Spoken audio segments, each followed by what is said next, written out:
Well, my dear and respected friend Hannes assigned me the interesting topic of the strategy of liberty in an age of uncertainty.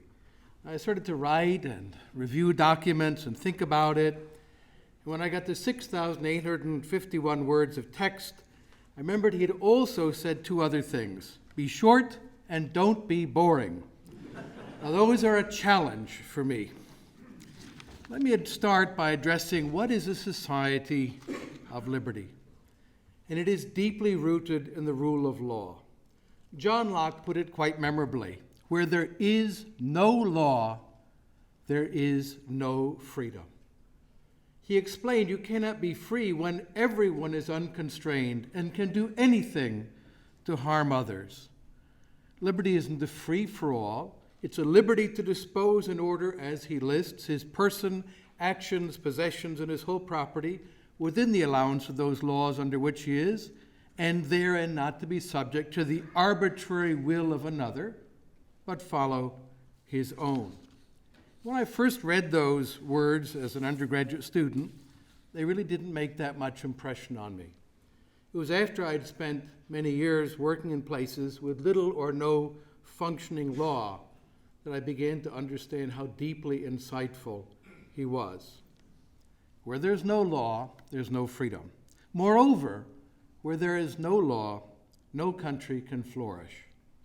There was once a truly great lawyer, a man who was, according to the history, so skilled in law that no one was considered his equal. His name was Njal Thorgerson. And in Brendu Njal Saga, which everyone here who has not read is hereby ordered to read, he told Mord Valgardsson, "With laws shall our land be built up, but with lawlessness laid waste." And truer words were never said. What about this question of an age of uncertainty? Well, we're always in ages of uncertainty, but at present we face more than merely the generic uncertainty, but a very peculiar kind of political uncertainty. The political expectations that have structured our lives since at least the demise of the Soviet Union, and arguably in the free world since 1945, have been shattered.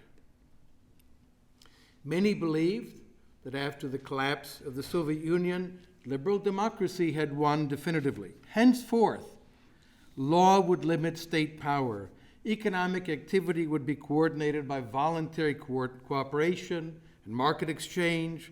Civil societies would be pluralistic and tolerant, with liberty for those who respect the rights of others.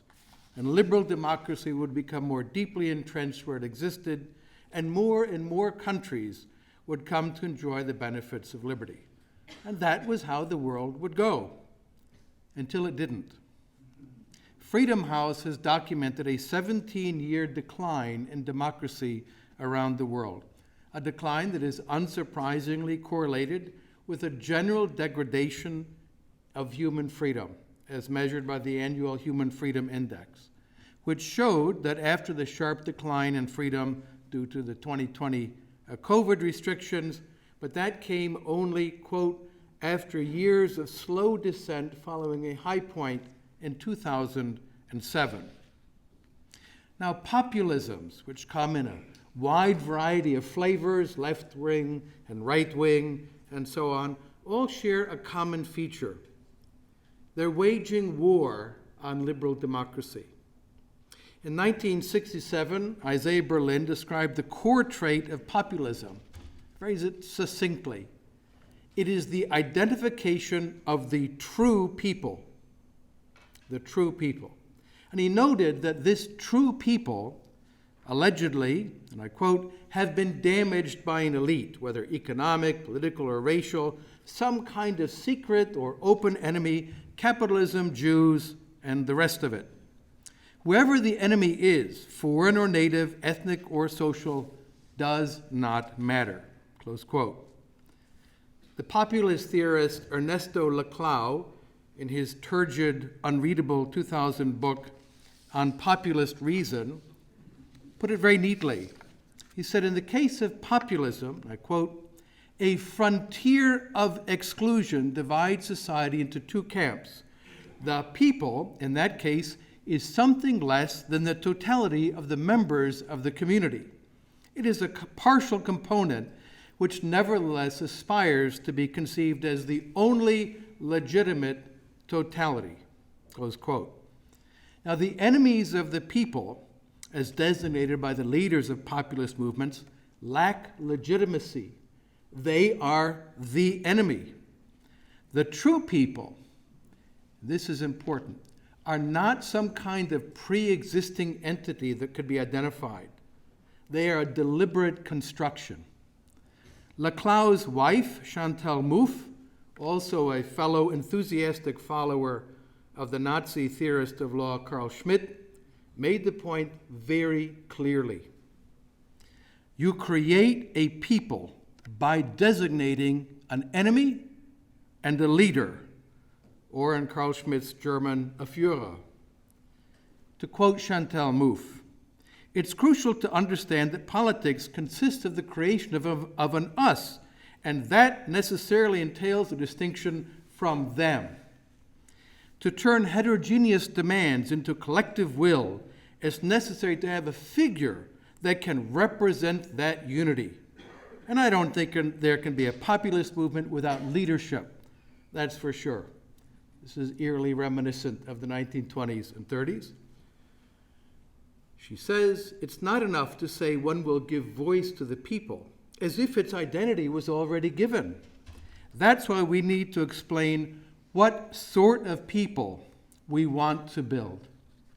So the people is a construct of populist totalitarian leaders. The true people are conjured by a politics of enmity and even hatred of what Laclau called the affective dimension of politics. What does that have to do with the defense of liberal democracy? Well, populism thrives on demonization of the enemy and hatred. We can find this by just reading the speeches of such populist leaders, Chavez, Trump, Orban, Erdogan, and all the rest. When they designate and hate the enemies of the people, they're waging war on democracy. But they also have very deep source of financial and other support, and that is the dictatorship in the Kremlin. Vladimir Putin has explicitly identified himself as a collectivist. He says liberalism is obsolete. It is the enemy.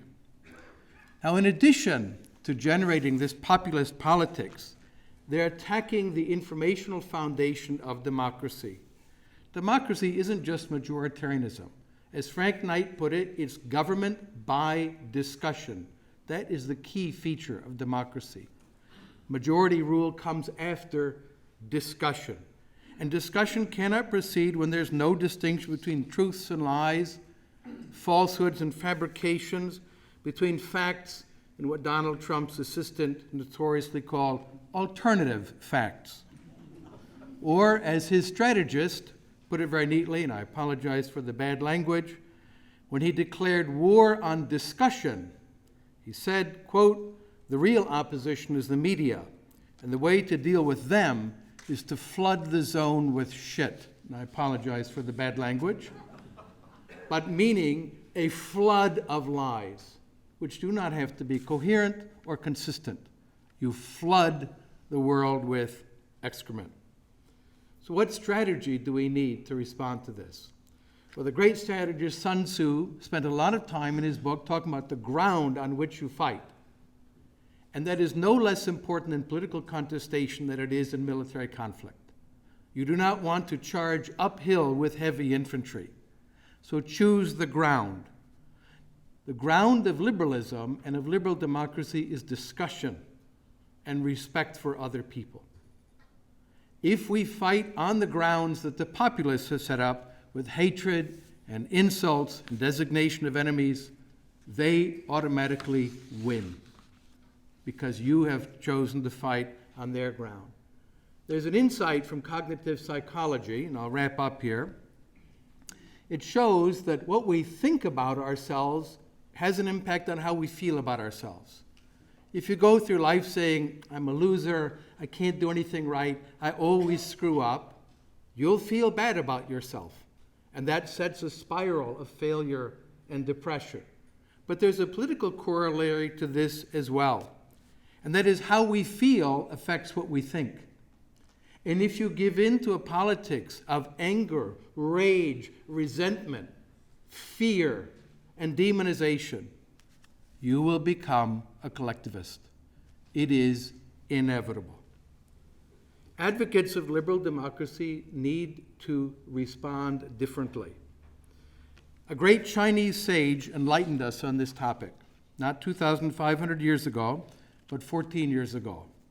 On December 23, 2009, before he was sentenced to life in prison for his criticisms of the communist dictatorship in China, the Nobel Peace Prize winner Liu Xiaobo gave his last statement. I challenge anyone to read it without tears because of his statement of love for his wife, Liu Xia, but also his love for the freedom of everyone. He said, hatred can rot away a person's intelligence and conscience.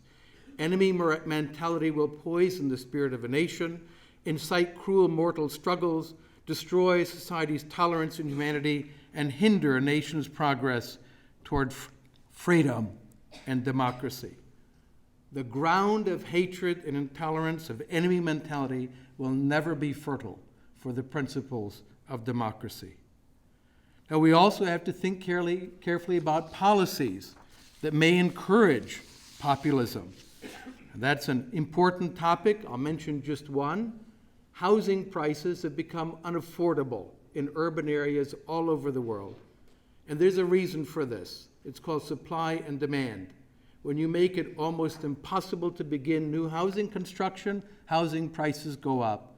And newcomers into the markets feel cheated because the game is rigged. And it is. Those of us who already own flats and homes have seen the values go up.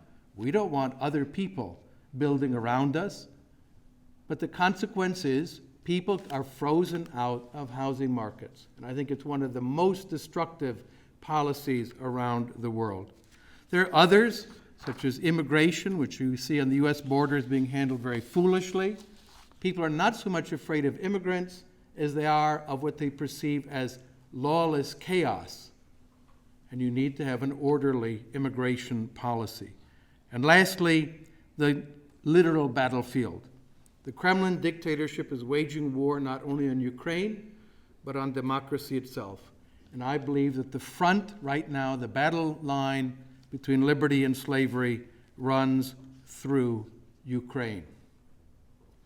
Now, I want to mention the principles of toleration and reason, and we have someone here who exemplifies those principles so well.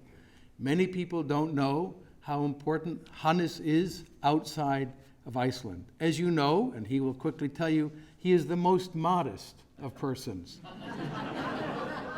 But I do want to say that it is a fact that in Europe, Latin America, and North America, he has mentored so many young people who have been turned toward the values of liberty and toleration.